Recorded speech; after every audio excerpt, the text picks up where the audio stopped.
Chapter 1. General Rules. Section 1.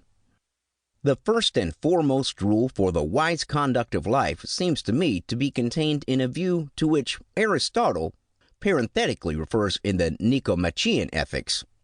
O phronimos tu alpon dioc I au ti edu, or as it may be rendered, not pleasure, but freedom from pain is what the wise man will aim at. The truth of this remark turns upon the negative character of happiness. The fact that pleasure is the only negation of pain, and that pain is the positive element in life.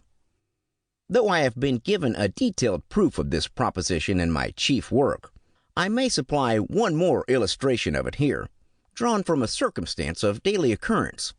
Suppose that, with the exception of some sore or painful spot, we are physically in a sound and healthy condition.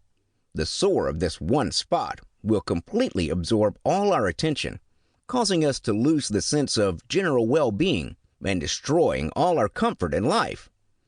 In the same way, when all our affairs but one turn out as we wish, the single instance in which our aims are frustrated is a constant trouble to us, even though it be something quite trivial. We think a great deal about it, and very little about those others and more important matters in which we have been successful. In both these cases, what is met with resistance is the will. In the one case, as it objectifies in the organism. In the other, it presents itself in the struggle of life. And in both, it is plain that the satisfaction of the will consists in nothing else than it meets with no resistance. It is therefore a satisfaction which is not directly felt. At most, we can become conscious of it only when we reflect upon our condition. But that which checks or arrests the will is something positive. It proclaims its own presence.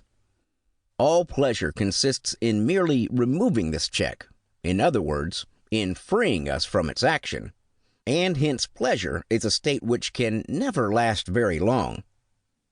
This is the true basis of the above excellent rule quoted from Aristotle, which bids us direct our aim not toward securing what is pleasurable and agreeable in life, but toward avoiding, as far as possible, its innumerable evils.